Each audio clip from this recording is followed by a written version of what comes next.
Clémence raconte à Trouve ton Move pourquoi c'est une diététicienne refoulée, comment elle a trouvé le métier de psychomotricienne au Salon des métiers et comment aujourd'hui elle est directrice d'une école de psychomotricité à Besançon. Bonjour Clémence. Bonjour Élise. Alors aujourd'hui tu m'as invitée à venir au CHU à Besançon, à l'hôpital, parce que j'avais envie de te poser plein de questions. Tu as un parcours assez original, assez atypique, et j'ai hâte que tu m'en parles un peu plus. J'ai une première question déjà pour toi, c'est comment tu as choisi ce métier de psychomotricienne? Comment il est venu à toi? Alors moi, le métier de psychomotricité, il est venu quand j'étais lycéenne, où je me suis questionnée un peu sur ce que j'avais envie de faire. Donc ces discussions, elles ont émergé avec ma maman qui est cadre de santé, donc qui avait quand même déjà un pied dans le métier du soin. Et puis je me suis dit que c'était quelque chose qui pouvait me correspondre, parce qu'on m'a souvent renvoyé que j'étais quelqu'un d'assez sociable, avec un contact facile, et j'aimais déjà prendre un petit peu soin des gens. Je me rappelle, j'aimais bien m'occuper de la pédicure de ma sœur ou de faire les ongles. Et souvent, les gens me renvoyaient « faudrait que tu sois esthéticienne ou que tu prennes un petit peu soin des gens ». Donc naturellement, je me suis dirigée vers ces métiers un peu du soin. Et puis après, ça s'est précisé, alors plus exactement, quand j'ai fait un salon des métiers. Je pense que j'étais en seconde. Et je me rappelle bien me diriger déjà très spontanément vers la diététicienne. C'était quelque chose qui m'attirait parce que dans ma famille, on était déjà assez centré sur prendre soin de soi, avoir un peu un intérêt particulier pour la nutrition, la diététique. Et je me souviens avoir été un peu cassée dans mon élan parce que moi à l'époque dans ma génération je trouve que le choix de filière du bac était assez important et donnait déjà un petit peu des perspectives, en tout cas ouvrait ou non des portes. Et moi il faut savoir que j'ai jamais été une élève matheuse ou scientifique depuis le primaire. Je me souviens m'arracher les cheveux avec les tables de multiplication. Donc c'était clairement pas mon choix quand je suis rentrée au lycée. Donc je savais déjà que je m'orienterais vers un bac sciences économiques. Et effectivement, donc quand je suis arrivée à ce salon des métiers, je me suis un petit peu toute seule fermé les portes quand on m'a dit il faut faire un bac S. Ah oui. Donc j'ai rencontré la diététicienne qui, elle, à l'époque, me disait moi j'ai fait un bac C, donc c'est déjà l'ancienne génération, mais donc c'était un bac scientifique. Et je me rappelle barré clairement sur ma feuille métier de diététique parce que je savais que je pourrais pas m'orienter sur un bac S. J'avais effectivement aussi pensé au métier de ma sœur kiné, qui effectivement aussi recommandait plutôt un bac scientifique. Donc pareil, je l'avais barré de ma liste. Et du coup, il restait dans ce package un peu psychomote. À l'époque, je crois pas avoir vu passer le métier d'ergothérapeute. D'accord. Et puis en faisant un peu des recherches, je me suis dit tiens, sympa, un métier qui allie le corps. Donc moi j'étais gymnaste depuis toute petite, donc j'étais clairement quelqu'un de très moteur, très dans le sport et dans l'investissement corporel. Et puis un métier qui venait aussi associé au corps, le côté un peu plus psychologique, qui venait aussi de s'occuper de l'esprit. Et je me dis c'est chouette. Moi je me souviens déjà que lycéenne, j'avais un espace comme ça auprès d'un psychologue. J'avais une famille recomposée, donc on allait aussi tous ensemble. Donc je me suis dit chouette, ça semble allier deux domaines qui m'intéressent et qui me passionnent. Allez feu, je pars sur ça. Et j'avais dû faire après les portes ouvertes. Je sais plus, d'une prépa où j'avais rencontré des étudiants en psychomote et je me souviens qu'avec ma mère on s'est dit allez, on y va, on part pour une école de psychomote. Ok, donc là t'expliques bien que en premier ce qui t'intéressait c'était la diététique. Exactement. Et comment après t'as pu remettre cet aspect dans ton métier de psychomote parce que ça t'a jamais quitté? Non, effectivement. Ce métier-là, finalement, le côté un peu diététicienne refoulée ne m'a pas quittée, puisqu'en fait, je pense que une fois que j'ai intégré les études, alors quand même, faut se remettre un peu dans un contexte plus global de une petite jeune fille post-bac qui part à Paris. J'avais pas la vingtaine. Je pense que dans mon parcours personnel, quand même, la rupture avec ma famille, l'installation à Paris. À l'époque, j'étais déjà aussi en couple avec la personne qui est devenue mon mari. Donc c'est vrai que je pense qu'il faut aussi remettre ma formation dans un contexte aussi personnel, un peu de changement et de chamboulement. Donc je pense que j'étais pas non plus 100% dispo aux études de psychomote. Mais je pense que rapidement, je me suis rendu compte que ça serait pas complètement pour moi. Ouais. Je pense que rapidement, j'ai essayé de trouver un peu des portes de sortie et je savais que j'allais exercer mon métier de manière un peu plus atypique. Que ça serait peut-être plus compliqué pour moi d'exercer vraiment un métier de la rééducation avec les enfants. Je sentais que j'avais quand même déjà une certaine forme de rigidité. J'étais pas quelqu'un de très flexible. Donc en fait, le contact avec le patient qui amène aussi une part de lui, où il faut aussi s'adapter, c'était compliqué pour moi. T'as des exemples un petit peu ? Alors, j'ai des exemples de mes premiers lieux de stage où j'étais avec des enfants qui avaient un trouble du spectre autistique. C'était clairement pas ma population avec qui il fallait vraiment bricoler, amener beaucoup de créativité et puis prendre beaucoup d'eux et beaucoup s'adapter pendant la séance.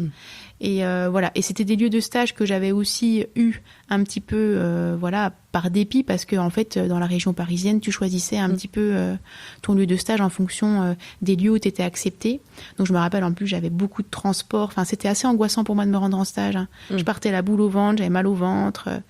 Donc déjà mes premières expériences de stage n'ont pas été si simples. D'accord. Je me rappelle des séances où je passais la séance dans la nuit parce que le patient voulait fermer les volets et il faisait en plus une cabane dans laquelle il s'enfermait avec la psychomote. Des séances en pataugeoire juste après le repas, j'avais envie de dormir. Clairement je me suis pas sentie hyper épanouie au contact de ces enfants au profil atypique avec qui il fallait vraiment faire preuve de créativité. Et moi je sentais pas cette ressource-là en moi. Quel courage du coup d'avoir continué tes études jusqu'au bout. Oui, mais en fait je crois que je me suis pas autorisée à faire différemment. À lâcher, d'accord. Oui. Mais je pense que déjà là je me suis dit oups, je crois que c'est pas vraiment complètement pour moi. Okay. Donc je me souviens après en 3e année me dire les patientes anorexiques. Alors je pense que c'est là tout de suite la diététique qui est venue me rattraper. Et j'ai malheureusement pas pu faire ce stage-là parce que fallait aller en stage un jeudi. Et c'était pas les jours qui étaient dédiés. Et comme j'avais un peu un profil de bonne élève, c'était compliqué pour moi de me dire je vais louper une journée de cours. Donc j'ai pas accepté la proposition d'aller faire ce stage-là. Je crois que ça devait être un hôpital de jour spécial pour les patientes anorexiques. Mais j'ai eu la chance quand même de trouver un stage en secteur hospitalier. Alors déjà, c'était déjà un milieu qui m'attirait.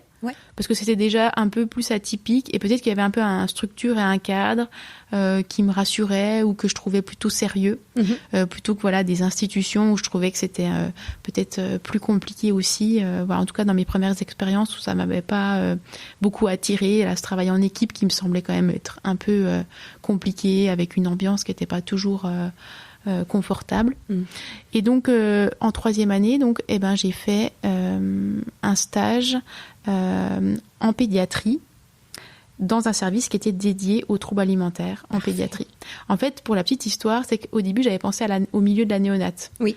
Parce que accompagner les parents, tout ça comme ça, j'avais déjà un peu un attrait pour plus l'accompagnement des parents et puis ça me semblait j'ai l'impression qu'un petit préma, ça allait peut-être amener moins d'adaptation de ton côté. Voilà, c'est ça. Où je sentais que je pouvais m'adapter et m'ajuster bien sûr à son rythme, mais qu'il y aurait un cadre qui serait peut-être plus structurant pour moi. Et donc j'ai toqué à la porte de Madame Vévredouret.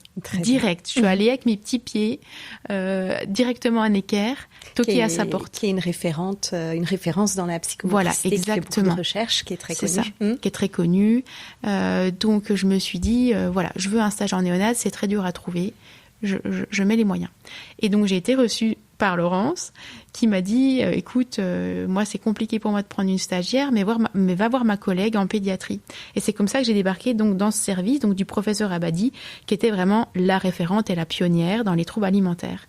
Et je me suis retrouvée à faire un stage avec une psychomotricienne qui était spécialisée dans les troubles alimentaires pédiatriques et j'ai choisi de faire mon sujet de mémoire là-dessus. Et j'ai trouvé aussi un deuxième lieu de stage en hémato-oncologie pédiatrique, donc aussi en centre hospitalier, donc pour les enfants qui ont des cancers. Et j'ai pu aussi du coup avoir une approche de l'alimentation de l'enfant, mais effectivement plus chez des patients qui sont atteints de cancer ou de leucémie, etc.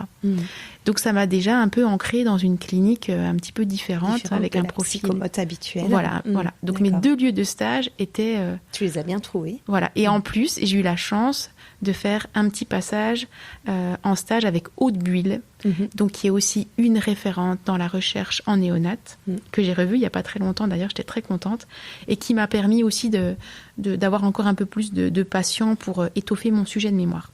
Donc je sors de l'école avec effectivement un mémoire sur les troubles alimentaires en pédiatrie. Et là, comment tu as senti que ça te plaisait plus, cette patientèle? C'est le côté technique, parce qu'il y a un côté quand même très précis pour s'occuper de ce genre de patients.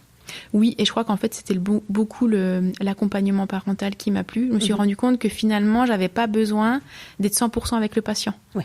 Donc, il y avait comme ça quelque chose d'assez triangulaire, où en tout cas, il y avait aussi beaucoup plus de coordination avec d'autres professionnels. Et j'ai eu l'impression que ça m'a un peu décentré du patient. Alors, le patient est au centre, mais moi, dans mon engagement auprès du patient, tu vois, j'avais moins à m'adapter et j'étais moins en fait en séance directe avec le patient. Et tu as senti une efficacité aussi, le fait de pouvoir accompagner les parents qui ont énormément de questions quand un enfant a du mal à manger, se nourrir, grossir. Peut-être aussi tu as un impact assez fort, assez direct. Oui, c'est vrai que quand tu après fais le comparatif avec un suivi d'un enfant, je sais pas moi, pour des troubles graphiques, etc., où clairement moi j'ai senti que pour avoir des effets directs ou en tout cas de voir les progrès à court terme, là clairement effectivement d'être dans la nutrition diététique, t'es dans des choses que tu peux mettre en place tout de suite avec un retour des parents presque dans l'immédiat et voilà, et c'est beaucoup plus facile pour moi d'être dans ce rapport là et d'accompagner vraiment une famille plus qu'un patient en séance pendant 45 minutes dans quelque chose de classique. Ok. Ouais. Donc là, tu sors diplômée et puis tu t'installes à Besançon tout de suite? Alors oui, en fait, j'ai la chance de pouvoir revenir à Besançon et de trouver un poste au CHU à Besançon. Vive l'hôpital. Voilà, c'est ça, exactement. Et donc là, je commence avec un mi-temps alors dans le service ORL. Donc là, clairement, c'était pas forcément ma patientèle de prédilection parce qu'à l'époque, on accompagnait des enfants avec des troubles des apprentissages. Donc j'avais à l'époque ce qu'on appelait les dyspraxiques, ou des enfants qui avaient plus des difficultés à l'école. Mais j'avais quand même mon petit 25% en pédiatrie. Donc j'étais pas directement dans le gros service de néonat, mais j'avais quand même un petit pied en pédiatrie. Et là, en fait, j'ai la chance de rencontrer Prévost Janshu, qui était donc en fait gastropédiatre et qui du coup était confronté à des enfants qui avaient des difficultés alimentaires et qui était clairement attiré par ce sujet parce qu'il accompagnait aussi une interne, Nathalie, qui doit maintenant travailler à Pontarlier et qui menait un travail, qui faisait sa thèse sur les troubles alimentaires. Donc clairement, pile poil la bonne rencontre. Donc nous voilà, le premier trio, concerné par ce sujet, à tout de suite avoir des projets dans le service, mais pas que, autour des troubles alimentaires. Donc on a monté à cette époque les premières journées d'oralité. Donc c'était assez précurseur à l'époque et moi ça m'a clairement plu. Oui, tu communiquais beaucoup dans la petite enfance. Je me rappelle aux journées dédiées à la petite enfance. C'est ça, exactement. Par exemple. Donc là, j'ai clairement commencé à pouvoir faire des interventions et à être un petit peu reconnue dans ce milieu-là. Donc ça m'a vraiment permis de développer aussi mon activité en dehors de la clinique, en fait. Et c'est là que clairement, j'ai senti que ça me plaisait. Donc je faisais effectivement des interventions dans les congrès, je commençais à aller un peu plus former les équipes sur ce sujet-là, parce qu'on était un peu au balbutiement, on parlait encore de gavage, il y avait plein de choses à faire, c'était un sujet qui était encore pas connu.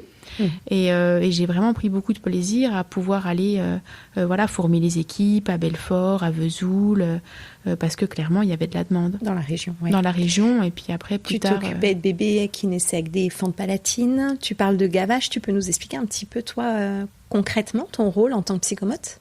Alors donc dans les services, donc c'était des enfants qui plein de raisons, pouvaient avoir des difficultés pour se nourrir de manière autonome. Donc moi, ça pouvait être des enfants avec des profils très variés. Il y avait effectivement des enfants qui étaient porteurs de fente, mais en pédiatrie, ça pouvait être des enfants qui avaient des cardiopathies, ça pouvait être des enfants qui étaient nés prématurément, ça pouvait être aussi des enfants plus grands avec une incapacité de manger parce qu'ils devaient avoir une chirurgie digestive. Donc j'étais quand même sur plein de services en pédiatrie, mais toujours avec des enfants qui avaient des difficultés pour se nourrir. Mais ça pouvait être pour des diverses raisons, donc en soi ça avait une clinique qui était assez variée. Et c'est là aussi que j'ai commencé à un peu m'intéresser aux adolescentes qui avaient donc ce qu'on appelait une anorexie mentale. Donc ça c'est aussi complètement une clinique différente, mais ça faisait partie aussi des patients que j'ai pu accompagner. Et comment tu t'en es sortie? Parce que c'est un sujet tellement difficile. Comment tu as trouvé cette expérience difficile, épanouissante? Tu t'es sentie à ta place? Alors en fait, je crois que j'ai réussi à m'épanouir surtout par les professionnels aussi qui étaient intéressés par mon activité. C'est-à-dire que je me rends compte que là où mes prises en soins étaient, on va dire, plutôt réussies et en tout cas avec des résultats où je me sentais à l'aise, c'était aussi parce que j'avais des prescripteurs qui voyaient le sens de la psychomotricité dans l'accompagnement. Donc clairement, la médecin au CHU, donc le docteur Claire Ballot, qui était la référente auprès des adolescentes anorexiques, était hyper intéressée par la médiation en psychomotricité. Donc clairement, en fait, ça m'a permis, moi, de développer une prise en soin qui avait du sens, même si effectivement, je vous cache pas que dans la séance en tant que telle, de monter un projet thérapeutique avec les adolescentes anorexiques, c'était quand même compliqué. C'est des adolescentes qui sont beaucoup dans le déni, qui sont dans des choses qui sont pas toujours perceptibles, avec une partie visible de l'iceberg qui est plutôt chouette, en tout cas où tu sens que tu peux mettre des choses en place, et par contre avec comme ça des choses plutôt submergées qui peuvent mettre vite à mal tes séances, etc. Où tu te rends compte des fois après une dizaine de séances en fait que t'es pas du tout au bon endroit en fait. Ah oui. Donc en fait il y a des choses qui prennent pas alors que tu penses que ça prend. Voilà. C'est fou parce que là, ça demande une grande adaptabilité, je trouve, ce type de patient et patiente. Oui. Et tu as réussi quand même là, pour le coup, à trouver ta place. Parce que je pense qu'il y avait besoin d'être moins quand même dans l'adaptation comme on peut l'être avec un enfant d'âge scolaire. Dans le comportemental. Ouais, c'est ça. C'est quand même, dans une séance type, tu as moins d'aléas avec une adolescente. Tu as moins à cadrer. Et ça, clairement, c'est quelque chose qui est compliqué pour moi. Je me rends compte, c'est vrai que de gérer l'aspect comportemental d'un enfant qui peut vite déborder, ça, clairement, je sens que j'ai vite pas de ressources. D'accord. Ouais. Donc avec les adolescentes, ça allait. Ouais. Même si effectivement, je sentais que clairement l'impact de mes séances n'était pas forcément toujours visible. Donc tu peux vite t'essouffler avec ce genre de patientèle. Mais tu parles beaucoup d'une équipe soutenante, tu étais bien entourée, tu avais des sacrées connaissances aussi. Donc, et tu as pu créer tout un réseau. C'est ça, j'ai créé un réseau. Mais clairement, je voyais bien que je m'épanouissais beaucoup plus dans la coordination avec les autres professionnels, dans la formation, dans l'accompagnement avec les parents. Mais que quand je fermais la porte de ma salle de psychomote et que j'étais en individuel avec les patients, c'était pas forcément là que j'étais le plus épanouie. D'accord. Quand j'étais vraiment engagée corporellement, effectivement, dans la relation, c'était pas forcément là que ça vibrait le plus pour moi. D'accord, ok. Et du coup, tu as eu cette expérience et puis après, tu es partie vers d'autres voies. Tu parles beaucoup de formation, coordination. Donc, tu as ouvert d'autres portes. Alors, donc quand même, pour pas louper une petite étape, c'est que dans toujours l'idée de sortir un peu des rails classiques de la psychomote, dans le cadre aussi du secteur hospitalier, j'ai quand même pas mal développé aussi une activité auprès des enfants en hémato-onco, donc les patients qui ont des cancers, mais aussi spécifiquement vers les patients en soins palliatifs, c'est-à-dire en fin de vie. Et donc là, encore une fois, C'est marrant parce que je pense que c'est souvent des alliances aussi avec des professionnels. Parce que là, on voit comment le lien que j'ai tissé donc à l'époque avec le docteur Sandra Frasch, qui était la référente des soins palliatifs pédiatriques, m'a donné goût aussi aux soins palliatifs. Et là, il y avait aussi un côté encore une fois un peu atypique. En tout cas, je sentais que c'était un domaine peu exploré par la psychomotricité. Oui. Et puis, j'avais quand même fait un stage qui me donnait quand même un peu des bases, donc pendant ma 3e année, comme vous l'avez compris. Et c'était quand même un milieu que j'avais envie d'explorer. Pareil, je pense que ce qui m'a beaucoup fait vibrer, c'était aussi cet accompagnement un peu systémique, de la famille et d'accompagnement aussi des parents. Et là, j'avais aussi quand même toujours un peu la casquette alimentation, parce qu'en fait, l'alimentation, ça reste aussi un sujet en hémato-onco, oui. Parce que c'est des patients qui ont du mal à s'alimenter, qui ont des goûts qui changent, voilà. Mais tout ça pour dire que je me suis quand même intéressée donc aux soins palliatifs pédiatriques et j'ai monté tout un projet pour me former qui m'a emmenée jusqu'au Canada. Et oui. Voilà. Donc je suis partie, je crois, en 2013-2014. Donc commencer un master en éthique clinique, parce que donc pour la petite histoire, à l'époque on était formés en fait autour des lois du patient, la loi Leonetti, etc. D'accord. Donc c'était tous les sujets, voilà, autour de la fin de vie du patient en pédiatrie, et l'hôpital avait mené une campagne pour que tous les professionnels qui interviennent auprès d'enfants en soins palliatifs puissent être formés. D'accord. Et à l'époque donc j'ai fait 3 jours de formation, et pour moi c'était une révélation. L'éthique clinique, pour moi, ça a été une révélation. Oui, ça fait pas rêver comme ça, mais... Ah si, moi, toutes les questions autour de la fin de vie, l'aspect aussi un peu des questions philosophiques, etc. J'ai adoré. Oui, parce qu'il y a beaucoup de réflexions derrière. Exactement. Ouais. Et je trouvais que c'était vraiment la collégialité, réfléchir en collégialité, se réunir autour du patient et discuter, et que chacun, avec son regard, puisse apporter des choses qui vont dans un accompagnement de qualité.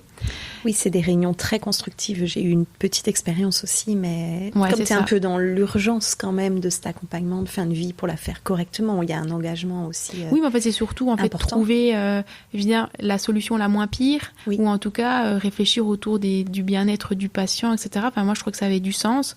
Et puis, ça vient quand même, se poser des questions un petit peu avec des enjeux, se poser des questions un petit peu d'ordre général. Moi, ça, c'est quelque chose qui m'a beaucoup plu. Et donc, je suis partie donc, me former en éthique clinique à l'université de Montréal. Et j'ai eu la chance, grâce à Sandra Frasch, d'être en stage dans l'équipe de soins palliatifs pédiatriques de l'hôpital Sainte-Justine. Donc c'était aussi une référence dans le domaine. Dans ce domaine et dans les soins palliatifs pédiatriques. Donc je pars à Montréal, c'est vraiment une super expérience pour moi. Quand je reviens en France, parce que clairement j'ai pas le financement pour faire plus d'1 année, mais j'ai la chance de pouvoir continuer à distance mon master. Donc tous les jeudis soirs, eux c'était le midi, mais ça calait bien sur mon emploi du temps. Je restais au CHU le jeudi soir à 18h et je les retrouvais en visio. Et là on commençait à aborder des sujets autour de la néonate, donc ça me plaisait. D'accord. Et j'avais réussi à quand même un peu investir à l'hôpital des réunions en éthique ou des moments comme ça où les gens pouvaient se retrouver en collégialité sur des sujets de néonate. Où par exemple tous les vendredis il y a aussi des comités qui se réunissent pour les avortements, etc. Donc ça j'ai adoré, mais clairement en fait c'est pas le modèle canadien. Oui. Donc nous on n'est pas du tout sur la même philosophie et la même manière de concevoir la médecine, où nous il y a quand même un peu le patriarcat, le côté médecin tout puissant. Voilà. Tu ne retrouves pas du tout cette hiérarchie. La hiérarchie au Canada est beaucoup plus horizontale et en France, c'est plutôt très vertical. Alors, tu as préféré quoi ? Bien évidemment, j'ai préféré le modèle canadien. Ouais. Selon ta fonction, tout le monde est considéré pareil. Tout le monde est considéré pareil, chacun a sa voix. Et moi, en fait, je me suis retrouvée en France à écouter en fait le médecin parler et puis donner ou non la parole. Et tu sentais en fait qu'il n'y avait pas du tout, il y avait comme ça une suprématie de la parole du médecin Et puis en fait, les autres petits pions, ils avaient vraiment moins leur place. D'accord. Et puis bon, voilà, clairement, en fait, il y avait aussi moins de place donnée en fait à la réflexion éthique. Ils faisaient des réunions éthiques où ils m'ont invité, mais clairement, ça n'avait rien à voir avec ce que j'ai pu voir au Canada, où tu avais en fait une vraie équipe de soins PAL, une vraie équipe d'éthique clinique mobile. Alors maintenant, depuis, ça a changé. Maintenant, je suis un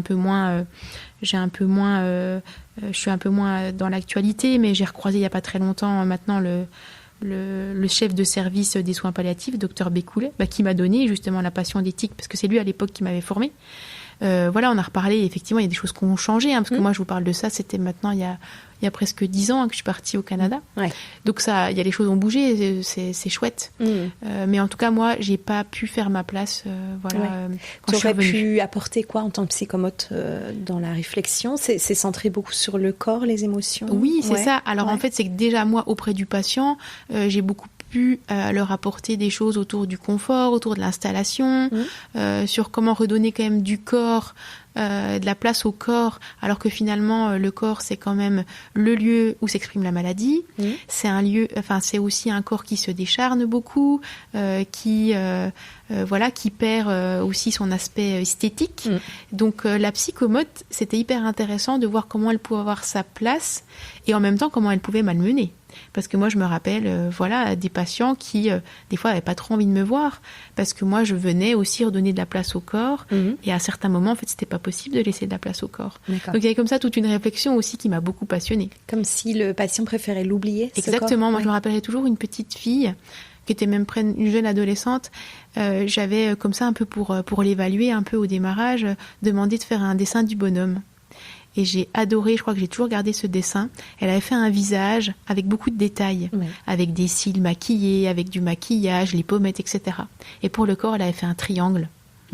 Et j'ai trouvé que c'était hyper parlant. Et là, elle était en train de me dire, en fait, t'es sympa, toi, à vouloir venir me faire de la relaxation, etc. Mais moi, j'ai pas trop envie, là, parce qu'en fait, mon corps, là, j'ai envie de l'oublier. Et c'était hyper intéressant de discuter ça en équipe et de comment aussi on pouvait respecter cette volonté. Et c'était aussi complètement OK pour moi, à ce moment-là, de faire des jeux avec elle, de faire plus des jeux, en fait, de type jeu de société, parce qu'en fait, j'étais, je pense, trop malmenante, en fait, à un moment donné, quand je voulais, moi, arriver avec ma boîte à outils de psychomote pour donner un peu de confort au corps, mais en fait, il n'y avait plus trop de place pour ça, en fait, à ce moment-là. Ouais, c'était le corps complètement subi. Exactement. On lui donne des soins et puis c'est tout. Voilà. Et après, par contre, avec d'autres patients, c'était hyper bien accueilli de pouvoir aussi montrer que le corps pouvait avoir aussi encore une source de plaisir et comment, là, quand je proposais de la relax, c'était plutôt chouette pour ces patients où il y avait aussi beaucoup de bénéfices. Par exemple, de faire de la relaxation quand il y avait beaucoup de nausées. Les études montrent que la relaxation, la sophro, peut beaucoup aider dans ces moments-là. Et ce qui marchait aussi beaucoup comme proposition, c'était aussi toutes les activités que je pouvais proposer pendant les soins. Donc ce qu'on appelle le soin à 4 mains.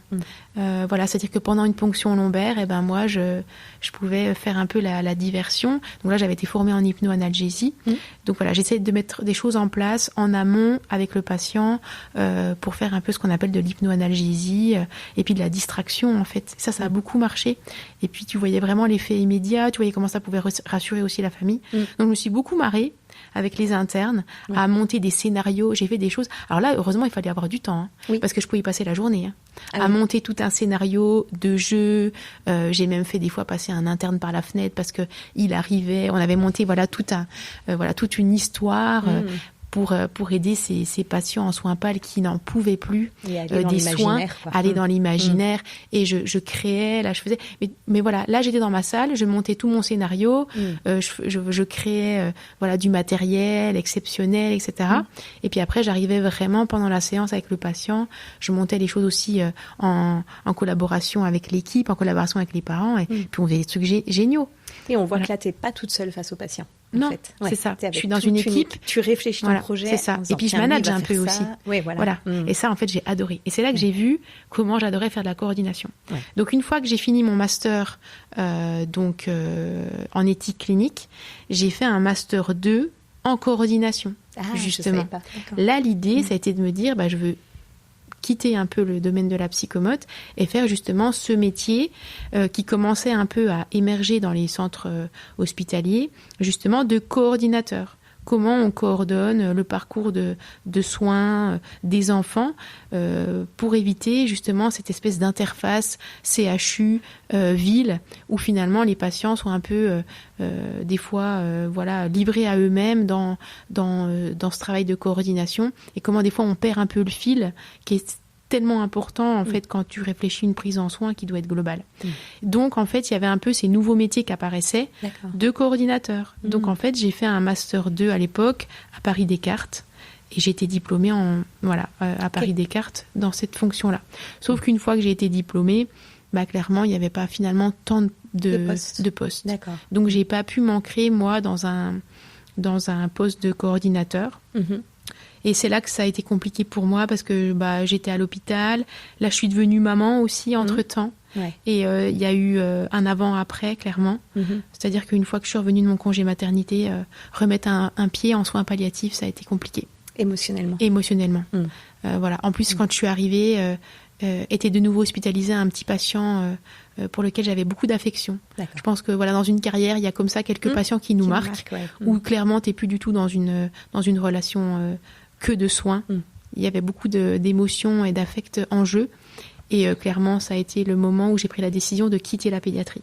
D'accord. Voilà. Okay. Donc à ce moment-là, je quitte la pédiatrie, je garde mon poste en ORL, où j'accompagne les enfants qui sont porteurs de fente. Donc là, clairement, c'était un domaine qui m'a toujours tellement plu que c'était pas compliqué pour moi de continuer cette activité-là. Puis il y avait une super équipe, des super orthophonistes avec qui j'aimais bien travailler. Okay. Et donc, à ce moment-là, juste avant mon congé mat, j'avais fait un bilan de compétences. Ah, ok. Voilà. Et après ce bilan de compétences, est apparu le projet de pouvoir faire la nutrition et la diététique en libéral. Okay. Donc, je reviens de mon congé mat avec ce projet de monter mon cabinet où je ferais de la psychomote, mais surtout, je ferais de la diététique et de la nutrition.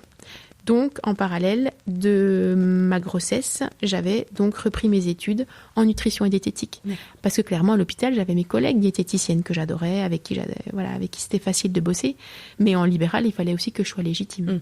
Donc, j'avais monté mon projet de me dire, ok, en libéral, mais par contre, il faut que tu puisses montrer patte blanche. Il faut que tu puisses aussi avoir les diplômes. Exactement. Et puis aussi les connaissances. Faut pas se mentir. Il y a quand même beaucoup. C'est un métier à part entière. Donc, je suis diplômée de l'université de Clermont-Ferrand en nutrition et diététique et je monte mon projet de cabinet.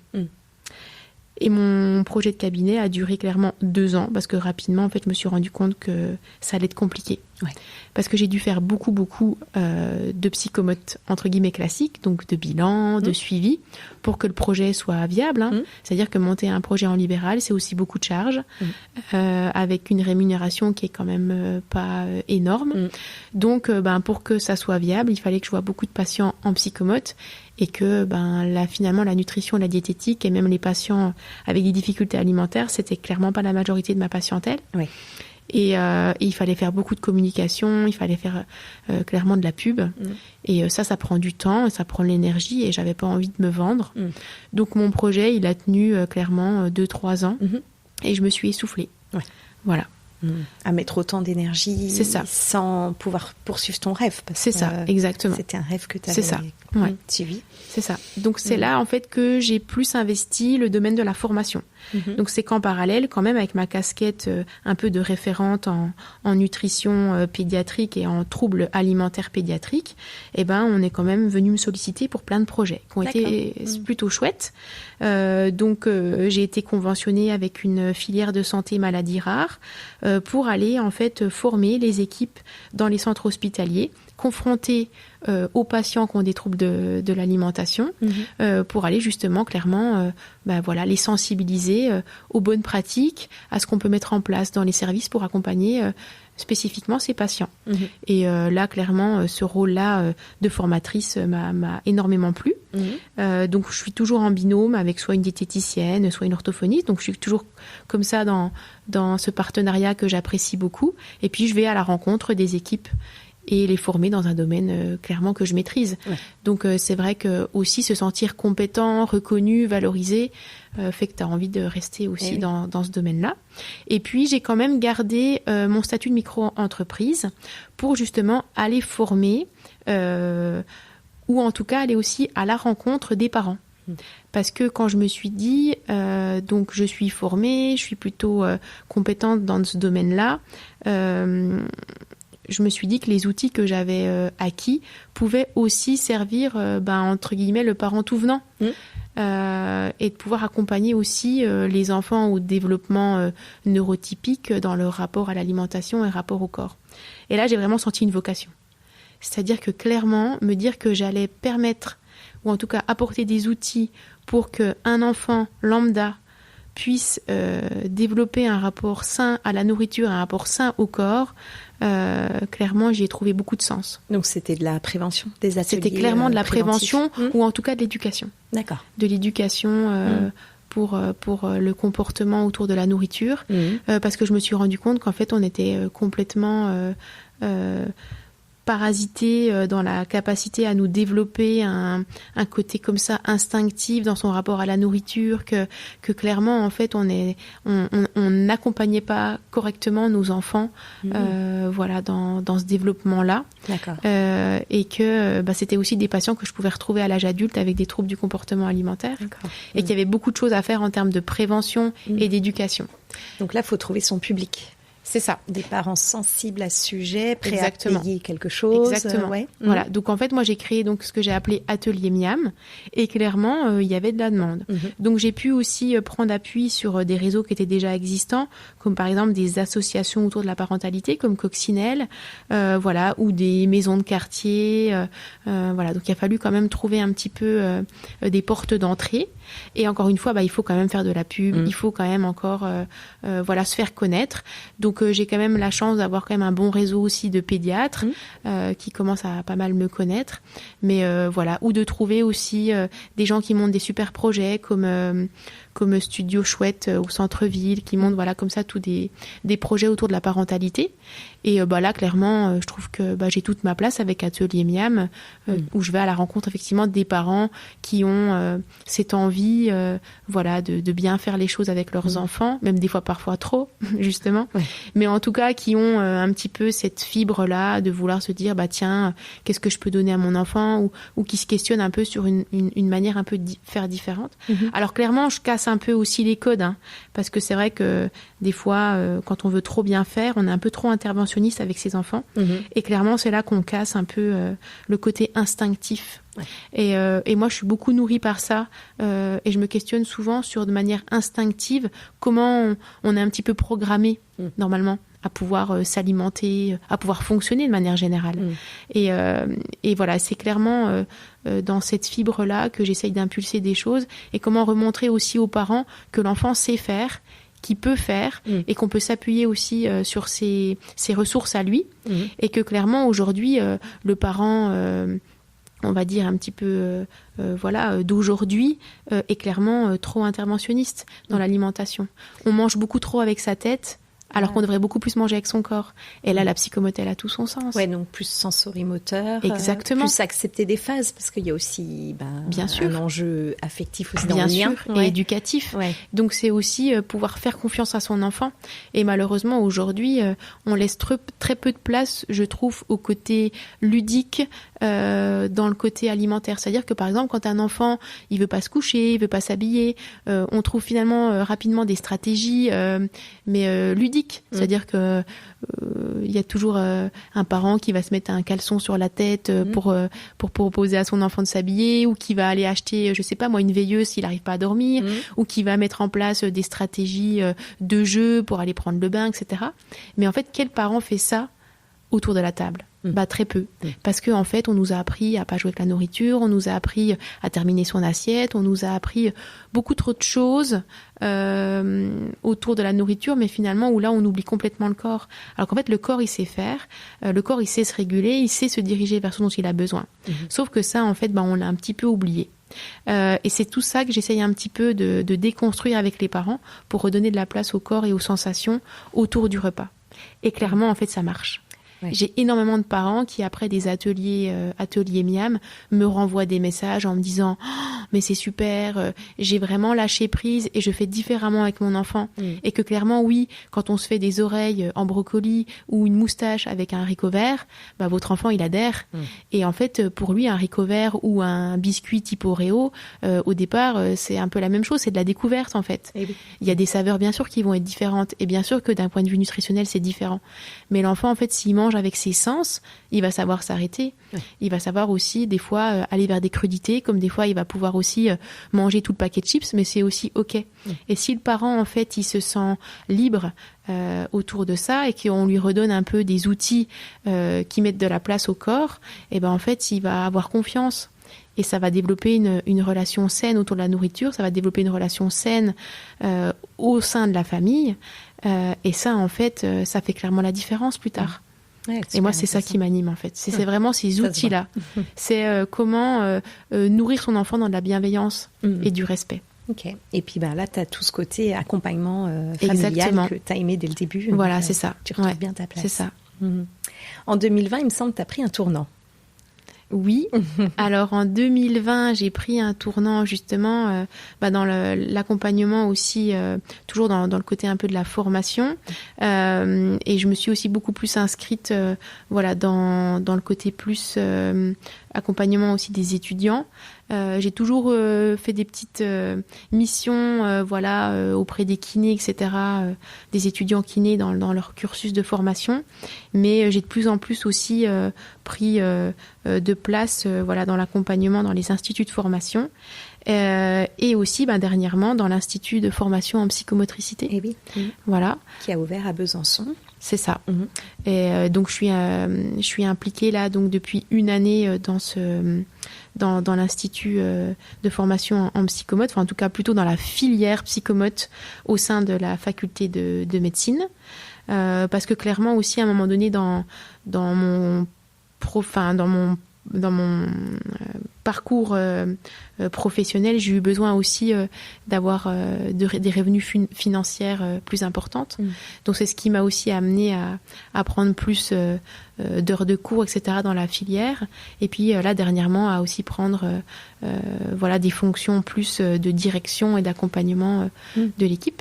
Ce qui paraît logique vu comment t'adores la coordination, l'accompagnement, la formation. Exactement. Là, je m'épanouis énormément dans le management de l'équipe et de comment aussi on peut réfléchir à améliorer la formation pour les futurs étudiants, etc. Donc, je remets un peu un pied dans la psychomote, on va dire classique, mais de manière un peu différente. Oui, en supervisant des programmes. Alors, ça ressemble à quoi une journée de directrice de filière Alors, il y a plein de missions. Il y a déjà celle, effectivement, de coordonner toute une équipe qui s'applique.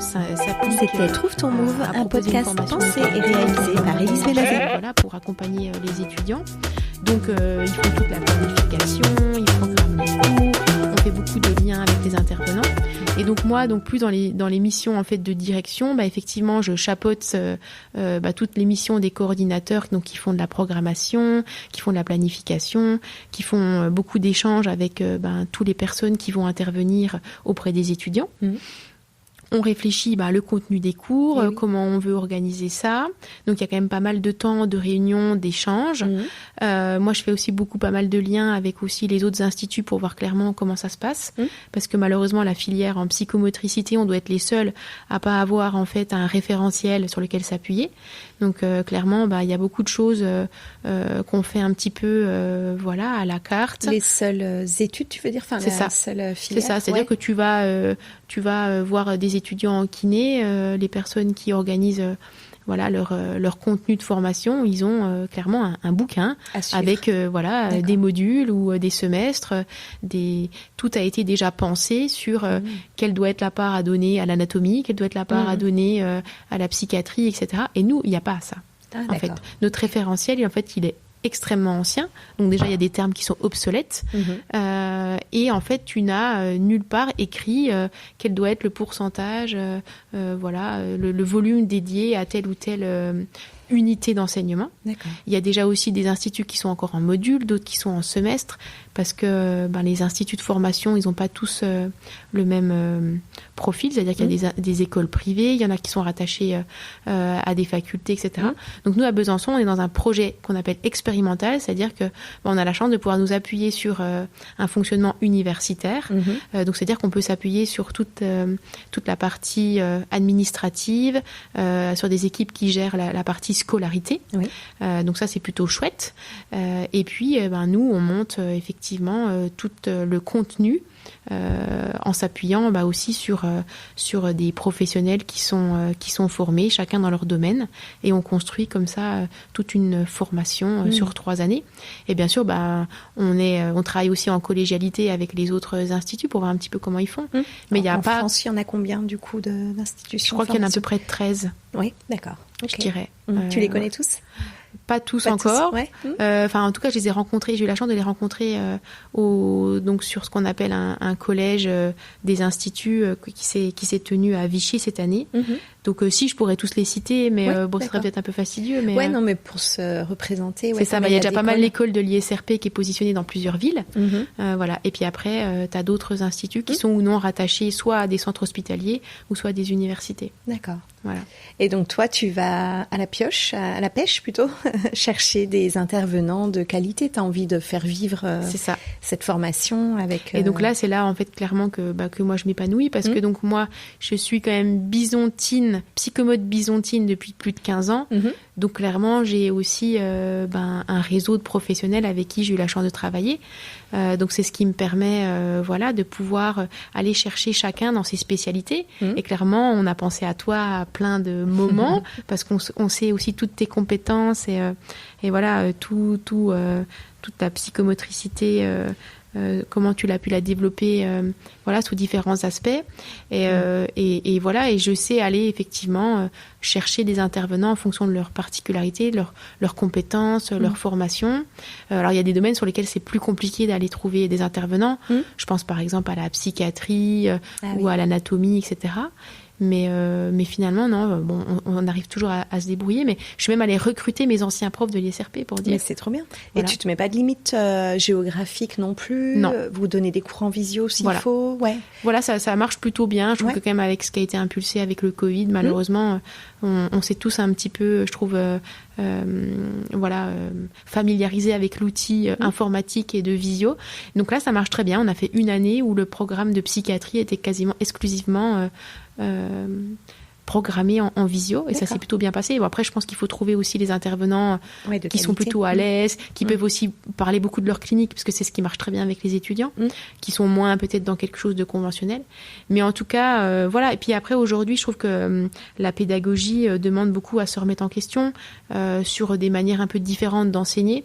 Donc, voilà, je sais que j'ai une amie psychomote qui est super formée en graphomote, mais qui a enseigné avec des burger quiz, qui a fait beaucoup aussi de pratiques, etc. Donc, on essaye aussi d'aller se mettre un peu à jour sur la manière d'enseigner, sur des manières originales, parce que je pense qu'aussi les étudiants recherchent ça pour aussi toutes les connaissances aussi qu'on a autour des neurosciences sur comment aider les étudiants à pouvoir assimiler des connaissances de manière un peu plus originale. Efficace, originale. C'est ça. Ouais. Et moi, en fait, j'adore parce que ça demande aussi d'aller faire du lien avec ce qui se fait avec les étudiants kinés.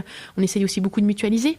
Là, il y a par exemple un coordinateur en kiné qui va donner des cours de raisonnement clinique. C'est génial parce qu'en fait, il va faire ça aussi avec son regard de kiné et on va faire aussi des TP kiné psychomote. Comment, face à un cas clinique, le kiné résonne, comment la psychomote résonne, voilà. Et encore une fois, paf, moi, ça me fait écho à tout ce travail de coordination en fait qui m'anime parce que je suis convaincue que la meilleure des prises en soins, c'est une prise en soins pluridisciplinaire. Oui. Voilà, donc on doit arriver à travailler ensemble et donc en tout cas, c'est ce qu'on essaie d'impulser là dans la filière psychomote, de se dire qu'en fait chacun a sa place et que c'est justement en laissant de la place à chacun que on a un bel accompagnement. Voilà. Et comment tu te sens aujourd'hui alors avec tes multi-casquettes, tes multifonctions?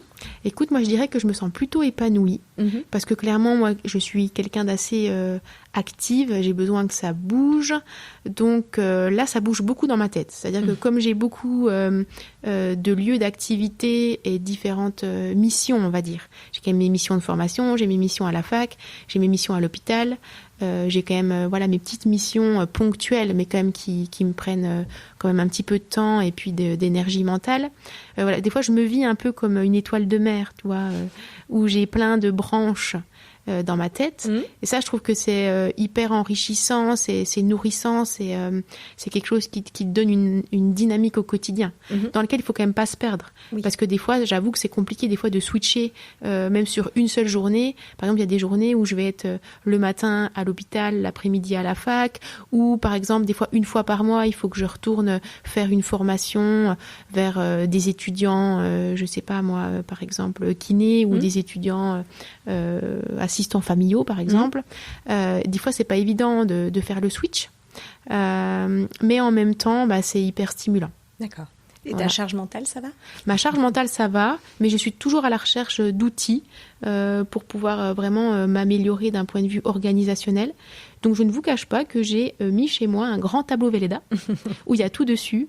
Je suis fanat des carnets, des crayons plein de couleurs. Ouais. Voilà. Mais je suis toujours encore à la recherche d'outils comme ça pour performer sur ma manière de m'organiser. Voilà. Après, dans ma tête, c'est bien structuré. J'ai comme ça toujours plein de pôles dans ma tête. Voilà. Des fois, ça peut être un peu submergent parce que tu peux être vite sollicité par mail, intense. Par des étudiants. Ça, c'est très intense. Et là, ce qui est un peu pesant pour moi, c'est le côté peut-être un peu plus sédentaire parce qu'il y a quand même un petit peu pas mal de travail à faire derrière l'ordinateur, etc. Ouais. Et comme j'ai pu t'en parler en off, je suis à la recherche un peu d'outils pour gérer moi mes tensions plus corporelles parce que je suis quelqu'un qui suis très très active, qui a beaucoup de besoins en termes de dépenses énergétiques corporelles. Et clairement, c'est ça qui me manque. Donc j'aimerais monter des projets de bureau avec vélo ou de bureau avec un tapis de course en dessous. Je pense qu'il y a un vrai marché là derrière. En tout cas, moi, j'aurais besoin de ça. Moi, je me dis qu'on travaille beaucoup trop sur l'ordi, surtout. C'est ça. Ouais. Donc moi, je fais beaucoup de visio, des fois debout. Ouais. Et j'essaie d'impulser aussi clairement, en tout cas de lever des tabous autour de ça, parce que je me rends compte aussi que dans les professionnels que je rencontre, je suis pas toute seule. Et là, clairement, par exemple, on a fait un séminaire avec l'équipe des kinés à Malbuisson.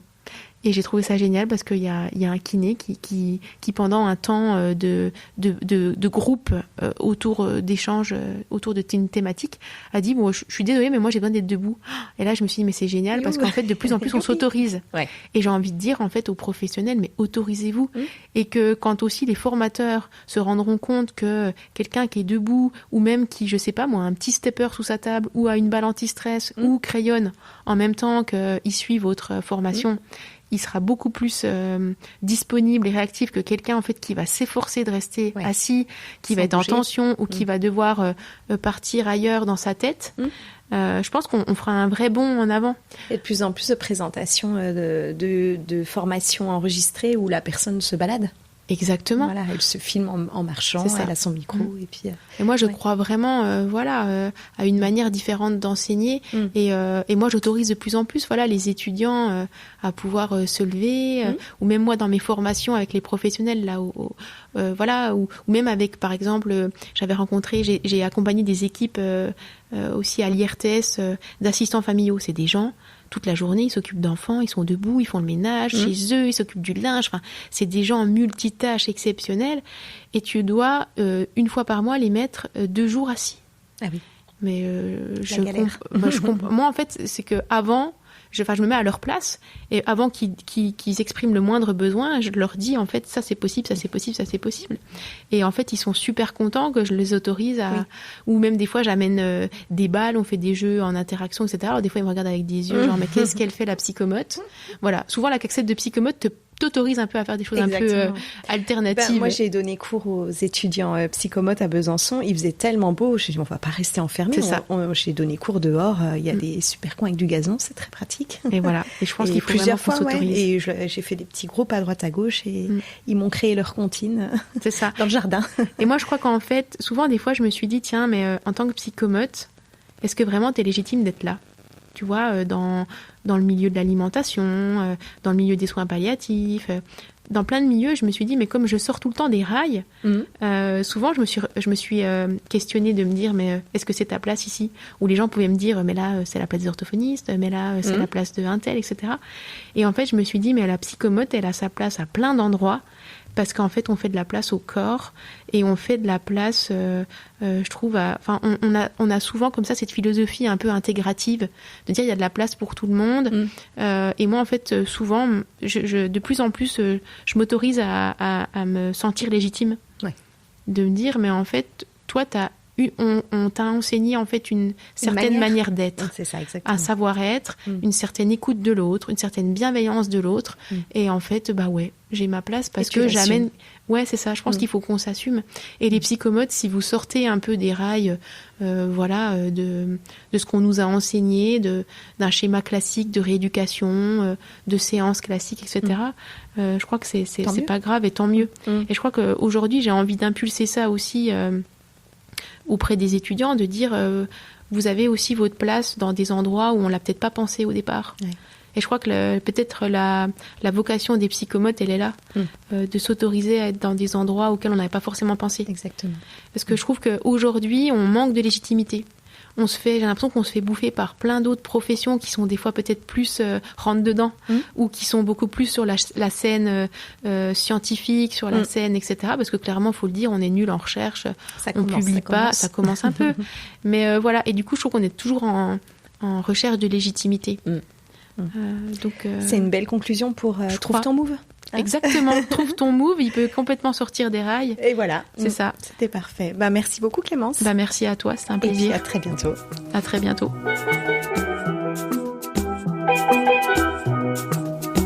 C'était Trouve ton move, un podcast pensé et réalisé par Élise Benazet.